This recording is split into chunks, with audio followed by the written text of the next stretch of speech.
Premier jour à l'IFA, première conf, c'est la conf d'Acer ce matin. On va aller voir un petit peu ce qui se passe, les nouveautés, qu'est-ce que Acer va nous raconter pour cette IFA. Alors ça c'est plutôt cool parce que septembre c'est la grande rentrée, hein. On peut reprendre la salle de classe pour certains, le banc de la fac pour d'autres. Et pour moi on commence par Berlin. Bon ça il y a quand même pire. Plein de choses à voir, plein de choses cool. On commence par Acer et puis il y aura plein de choses. Donc je vous invite, si ce n'est pas déjà le cas, à vous abonner, comme ça vous saurez.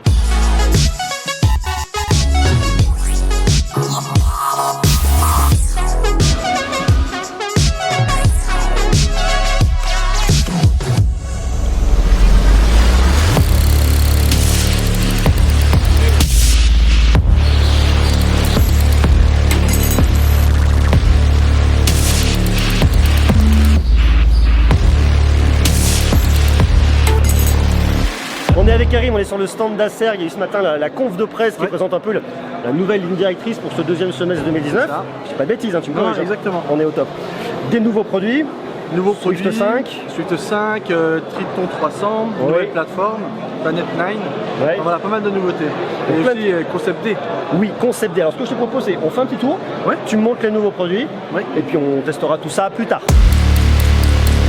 Donc là on est sur la partie Swift 5, c'est le nouveau fer de lance des modèles grand public. Qui dit Swift 5 dit PC super léger avec un alliage de carbone. La nouveauté c'est que les bords sont ultra fins, il est bien évidemment toujours tactile, ce qui était assez dingue sur un PC comme celui-ci, et à 990 grammes, donc super léger.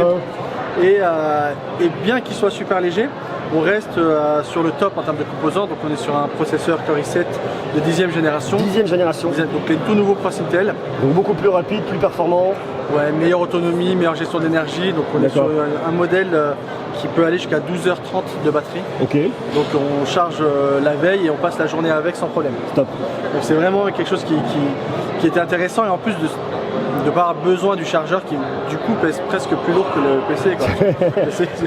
Donc voilà. Et puis il y a une carte graphique GeForce MX 250 qui est intégrée, mais en fonction des configurations il peut y avoir une CPU intégrée, un GPU directement intégré au processeur. Concept D, c'est la nouvelle gamme que l'on a développée qui est dédiée aux créateurs, que ce soit des graphistes, du motion design, des programmeurs, enfin tous ceux qui ont besoin de machines super puissantes pour travailler avec. Et en fait on s'est rendu compte que beaucoup des utilisateurs de gamme Predator étaient en fait des créateurs qui utilisaient du Predator dans leur métier. Et du coup on s'est dit pourquoi pas leur dédier des machines qui ne soient pas du gaming mais qui prennent tout ce qu'ils aiment dans les PC gaming et y ajouter ce dont ils ont besoin. Et du coup ça a généré donc Concept D, et on a des machines avec des écrans qui ont un delta inférieur à 2, qui ont des certifications Pantone ou Adobe RGB, donc vraiment une colorimétrie qui est fidèle à ce que j'imprime. Donc ce que je vois à l'image, la couleur est fidèle à ce que je vais imprimer chez mon imprimeur ou autre. On a pu utiliser les technos qu'on a développés sur la partie gaming, on les a incorporés dedans. Idem pour le refroidissement, les machines ne dépassent pas les 40 décibels. Donc dans un open space, c'est parfait, la machine on n'entend pas. C'est très silencieux, tu vas pas réverbéter tout le monde avec ça. Exactement. Là où un gamer du coup va un petit peu plus ventiler, puisque c'est dans l'ADN du PC gaming de ventiler pour garder les perfos max. Là on n'en aura pas besoin, donc derrière c'est surtout l'écran qui va être important, et la colorimétrie est juste géniale. Donc, hyper étalonné. Ouais, super. C'est quoi celui-là? Il est un peu spécifique, le D9. Ouais, le D9 c'est la machine ultime pour les créateurs. En gros c'est l'équivalent de sa tour que l'on peut utiliser, ou alors de la tablette pour designer. L'une des spécificités c'est que l'écran peut se rabattre, on peut le rapprocher ou l'utiliser en format tablette pour dessiner dessus. Donc on est sur une machine hyper puissante puisqu'on est sur du Core i9. On est pareil sur de la Quadro. On est sur un écran 4K, donc après avec toujours les spécificités comme le delta E inférieur à 1, la certification Pantone, Adobe RGB. Donc c'est vraiment la machine ultime, et surtout il est compatible avec les stylos Wacom qui sont utilisés pour les tablettes. Donc vraiment là on est sur une très belle machine, et surtout très puissante. Tu me dis là c'est tout le refroidissement? Exactement. En fait tu as des ventilos donc sur le côté et à l'arrière. Mais tu as aussi une prise d'air ici, et le fait de rapprocher l'écran, ça permet d'avoir l'air qui circule et qui part par derrière l'écran. Dans les grandes sessions de calcul, de rendu, de calcul 3D, à ce moment-là, forcément la carte graphique ou le processeur vont y aller à fond, donc vont un peu chauffer, et ça te permet de maintenir des performances et un silence optimal. Et donc là cette année il y a Chronos. La nouvelle version. V2. C'est quoi, c'est Chronos R? J'ai vu ça. Exactement, le Chronos R qui est la nouvelle version du Chronos. Et donc vous avez la nouvelle version qui en plus fait fauteuil de massage. Alors l'idée c'est que vous avez un énorme écran hyper immersif, clavier souris pour jouer. Là ça vient basculer sur un système de bascule comme un truc de massage en fait, puis vous avez même une petite partie de massage à l'arrière. Le truc a l'air d'être vachement bien en termes d'expérience d'immersion, vous voyez, on sort petite porte. Le truc est hyper cool. Alors c'est pas fait pour tout le monde, mais c'est plutôt funky. Alors ça c'est un produit qu'on trouve pas dans le grand public. Enfin, c'est un produit qui est très particulier, qu'il faut avoir su aller demander, je pense, aller contacter directement la marque. En fait, voilà, c'est, je vais pas dire que c'est sur demande, mais c'est un produit en édition collector. Oui. Déjà, et qui a un certain prix, donc c'est pas vraiment destiné à tout le monde, bien sûr. Mais en tout cas, celui qui veut en acheter un peut se le procurer. Peut se le procurer. Alors qu'est-ce qu'il en dit, monsieur Qatar?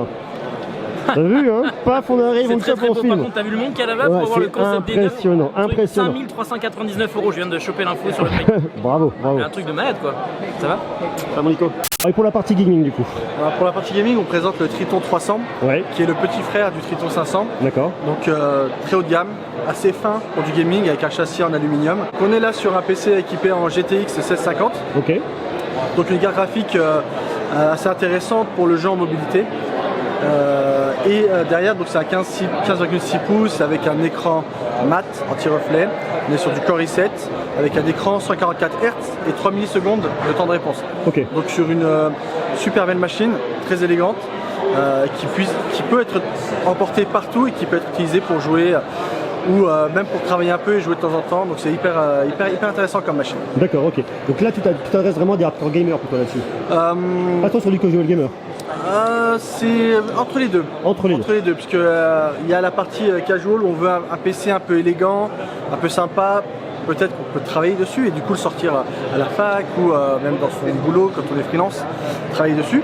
Et le soir, se fait une petite partie haute de temps en temps. Donc c'est une machine très équilibrée. Oui.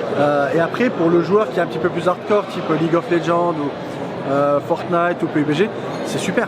On peut jouer dessus à fond et on est sur du 144 Hz 3 millisecondes. Donc on n'a pas de soucis en termes de performance et de plaisir sur le jeu. Et aussi sur la machine on a le Predator Sense donc, qui permet de régler, de gérer, en fait de voir tout sur la machine, donc la température, la fréquence, la vitesse des ventilateurs, de rotation des ventilateurs. Et surtout on peut aussi contrôler toutes les zones d'éclairage du clavier. Donc on peut le personnaliser. C'est vraiment assez intéressant parce que on a aussi ajouté la synchronisation par jeu. En fait, en fonction du jeu, les réglages peuvent être prédéfinis et donc quand je lance mon jeu, mon clavier se met d'une certaine couleur, certaines touches ressortent, la ventilation d'une certaine manière, etc. Donc c'est hyper intéressant et aussi bénéficie de la 4e génération de ventilo Aeroblade, donc designé en aluminium et qui permettent un meilleur refroidissement. Lancer aussi un réseau social pour les gamers. Oui, Planète 9.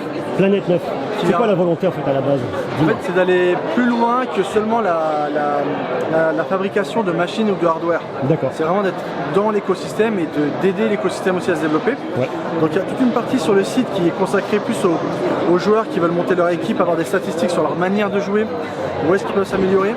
Et en fait, à partir de ces statistiques, le site, un algorithme peut proposer le bon coach pour permettre d'améliorer tel ou tel élément.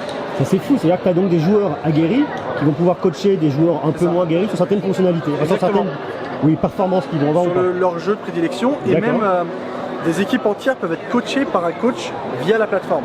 D'accord. Et ce qui est intéressant, c'est les outils derrière où le coach peut voir l'écran des autres joueurs et directement y intégrer des annotations. Donc à distance, on peut encercler un ennemi ou mettre une flèche pour dire voilà là où tu aurais dû te déplacer. T'as un cours magistral sur ta façon de jouer. Voilà, et le joueur voit ça en live. Donc c'est hyper intuitif et ça fonctionne très bien. Alors j'imagine que le coach, lui, il y a une rémunération, comment ça marche ça? Alors, en fait, le coach s'enregistre sur la plateforme. Ouais. Il va dire voilà, moi je suis coach sur tel ou tel jeu. D'accord. Voilà là où je peux vous aider à vous améliorer et il va mettre ses honoraires. D'accord. Ensuite, il est dans une sorte de catalogue de coach et soit un joueur qui veut s'améliorer va avoir des recommandations par l'algorithme qui va dire tel ou tel coach peut t'aider, ou alors le joueur peut choisir et prendre le coach qu'il veut. C'est énorme. Et est-ce que le coach doit avoir joué un certain nombre d'heures pour bien prouver qu'il sait faire, ou est-ce que c'est lui qui dit non, moi j'ai des compétences là-dedans, je le fais? Non, normalement c'est lui qui s'enregistre seul. Il n'y a pas D'accord. On va pas. Il n'y a pas de certification en gros à ça derrière. Non.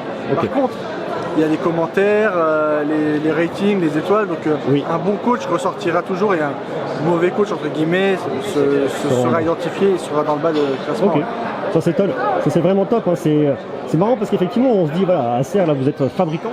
Oui. Et là vous passez acteur en fait. Oui, en fait ça fait partie de tout notre investissement gaming. Il y a aussi des tournois que l'on organise, notre participation à des tournois internationaux, la Predator League en Asie, les IEM en Europe, le partenariat avec Rainbow qu'on a annoncé aussi, Rainbow Six.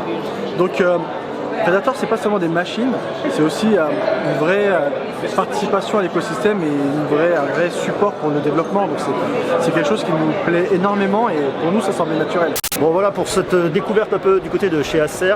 On va ressortir la Li-Fi en train de se monter. Je sais pas si vous voyez, c'est en train de bricoler, vous avez des échelles de tous les côtés. Moi ce que je retiens vraiment sur le lancement grand public, c'est vraiment la Swift 5 qui rajoute une bécane qui est top dans la gamme, très légère, très sympa. Donc ça c'est vachement cool. Après si vous aimez le gaming, effectivement il y a ce qu'il faut du côté de chez Predator. Le côté professionnel avec Concept D, et puis surtout le truc un petit peu what the fuck mais qui n'est pas destiné à tout le monde, c'est ce réseau social pour les gamers. Je trouve ça cool. Donc je sais pas ce que vous en pensez, dites-moi ce que vous en pensez en bas, juste en dessous, en commentaire. Est-ce que vous êtes un utilisateur de Acer, que ce soit sur Predator ou sur Acer un peu plus, je dirais, grand public, ou est-ce que même pour un usage professionnel, ça pourrait vous tenter, notamment Concept D, et puis pourquoi pas d'autres produits de la gamme. Marquez-moi tout ça en bas, on en parle ensemble, on se testera très bientôt cette Swift 5. Donc je pense que ça va, j'ai failli me casser la gueule. Je pense que ça va être cool. Voilà, sur ce, je vous fais des gros bisous. Je vous donne rendez-vous dès demain. Ça y est, c'est parti, c'est la rentrée, on est à fond pour continuer à parler de tech. Voilà, des bisous, ciao.